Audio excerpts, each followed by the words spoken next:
Welcome to Playfully Orange. My guest today is Roberta Emerson. Welcome, Roberta. Hi, thank you for having me. I'm excited to You, be here. you bet. Well, Roberta, you are doing a lot around Central Florida these days. But before we get into that, let's find out a little bit about you. Where do you come from? Originally, I'm from New York, Brooklyn, New York. And then I went to high school actually here in Central Florida. I went to Dr. Phillips High School, which is when I guess, started theater and kind of started my theater journey. From there, I went to And undergrad. what was the thing that what was the bug that bit you there? Probably my theater teacher, Karen J. Regario, which I'm sure is a name that is known around Central Florida as well. I thought that I was going to be a nurse. Many of the women in my family are nurses, so I kind of thought that I was going down that path. And I did like cheerleading and theater kind of as a hobby. And then Karen made me quit the cheerleading team because it was getting in the way of rehearsals. Um, and I liked doing it. I was good at it. I had a natural talent, I guess, but I didn't really think much of it. And when it came time to audition for colleges, I wasn't going to. And Karen, was a huge advocate for me kind of just trying it out. She even paid for some of my application fees and that sort of thing. Um, and then, the rest is history. Karen is not real subtle about what she wants to happen, Yeah. right? Yes. Not at all. So what did your family think about your taking that direction? I mean, they were, again, I have a lot of military in my family, a lot of nurses, degree seeking, high achieving folks. And so at first they were a little like, I guess, concerned, but I think from a place of fear, and what was this and kind of the unknown, how do you make a career in the arts and that sort of thing. But as I went through my college journey, and they saw I was doing well and doing what I needed to do to take care of myself. So they came around pretty quickly. So that was fun. I'm the only artist in my family right now. So of course they think I'm crazy and eccentric, but they put up Well, with me. um, and does your previous to your getting into this, Mhm. did your family attend live theater at all? Not really, no. I'm trying to think. I mean, no, really Yeah. just movies, things like that. They hadn't really done that. They came to my shows in high school, and then my mom was a huge advocate for me throughout college and has always been just one of my biggest supporters. So she would travel wherever I was to come see things. And so now, like, if you talk to them now, especially my mom, she feels like a big theater buff. She thinks she knows everything. Well, she's got a daughter who's Roberta Emerson. Come on. Exactly. Um, so have you been able to just make your living in the theater since going that direction in college? Yeah, I have, thankfully. Knock on wood. I don't want to, it's always an imbalance, right? But I've traveled. I've worked in a lot of regional theaters across the country, really I've worked in London. I've worked in a lot of places. So gratefully, I have been able to find my place somewhere in theater. I did teach for a while. So I went back and taught at Dr. Phillips and at another school called Montverde, teaching theater. After I had my kids, because that was a way for me to ground, from that living out of my suitcase lifestyle, which you can't really do with two kids in tow. um, Not as so easy. it's not as easy. So I did do that for a while, and of course now, kind of having a place here, and at Orlando Shakes and UCF still affords me the ability to take care of my daughters.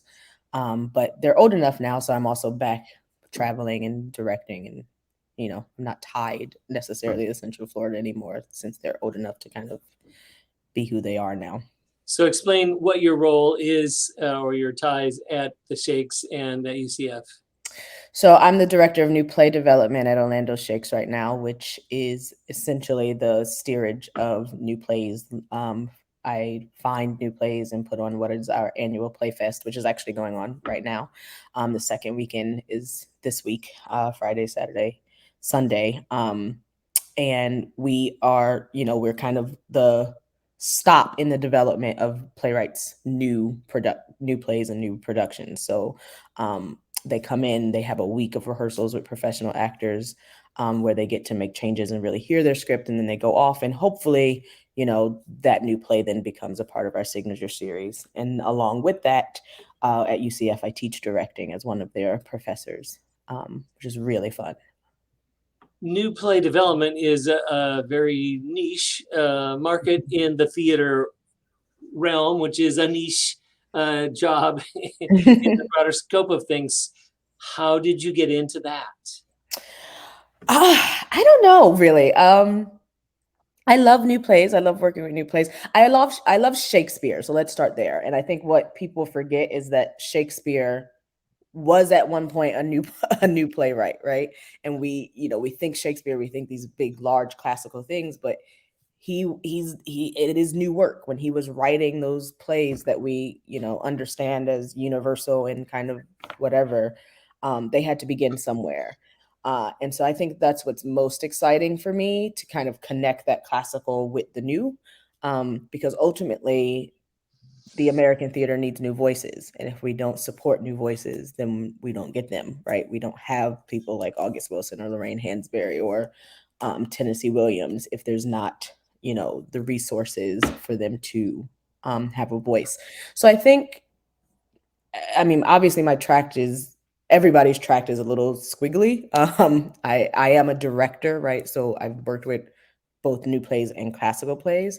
And I think that path is just kind of, I have bigger goals as far as running theater. Obviously, I have goals as to whose voices are kind of at the head of theaters.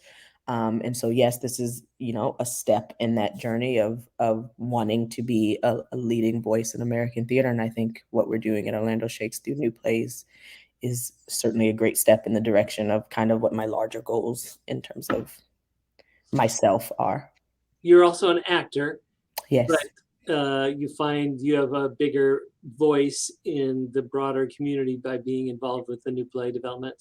I do, by being a director and just kind of on this side of the table. I love acting. I love going back. It's what I started in. It's what I've trained. I'm a classically trained actor. I don't shy away from saying that. But I did go into directing because I felt like I have a bigger voice and much more broad calling to make change in the industry that I love. And I think we need a lot of change in this industry. And I don't want to be a person that says that and then doesn't do anything to create it. Do you feel you are having opportunities to make some changes? I feel like I hope so. I'm certainly pushing and pushing my paths into places where um, I can have a voice, and also hopefully give other people a voice as to what they want to see, um, especially in Central Florida. I love the Central Florida community. I think we have so much talent here and so much potential. And if we can just, make sure everybody has a seat at that table, I think we can do some really good work. Well, my observation is that in the last couple of years, Orlando Shakes has definitely broadened its its selection and its casting and all. Uh, what is your feeling? I think so. I think we're moving in the right directions. We're certainly having the right conversations. And not all of those conversations are easy. And sometimes it doesn't always feel like we're moving as fast as we want to, but we are definitely committed to it, which I think is where I am, you know, just going to continue to help pave the path as much as I can, and really as much as they allow me to. But I love that that's your observation. I love that you're seeing that, because I hope everybody else is too. Mhm. Do you think how is the audience responding to more plays that have some gut punches Yeah, and deal with issues like racial issues yeah. that maybe a Really normal Shakespeare audience wouldn't experience? Yeah, I think really well. I mean, you're always gonna when you're inviting new voices, you're always gonna have people who are fearful of that, right? And fearful of what they're fearful of what they're used to. But I think overwhelmingly, I'm sure you've heard this. We always hear this thing where our audiences aren't ready for that. And you never really know that until you put it in front of them. And then they really show you how much they are, in fact, ready. This past weekend, we closed Apologies to Lorraine Hansberry, You Too, August Wilson at the Shakes, written by Rachel Lynette. And it's a piece that is purposely makes you think and purposely kind of puts you in a position where you may have to come up against a mirror to yourself, no matter who you are. And, there was certainly concern about, well, do the patrons we have, are they gonna, like this? And overwhelmingly, they did, because it was a conversation. And even if it wasn't something that maybe centered them, they were open and ready for the conversation, which I think then led into really nicely into Playfest. Our last weekend of shows had the last two productions sold out. And people were excited. They're excited to kind of get involved and have their opinions and have the conversations that I think plays and playwrights these days are asking for. Well, that's been my observation as well. Sold out audiences seeming very appreciative. So, Roberta, thank you for what you're doing for our community at the Shakes. Thank you. And we didn't get to talk much about your direction, but I've appreciated a direction I've seen of yours as well. So teach Thank those you. UCF students to be as creative and poignant as you are. I will. I'll do what I can. Thanks. You bet. And thank you for watching this issue of Playfully Orange.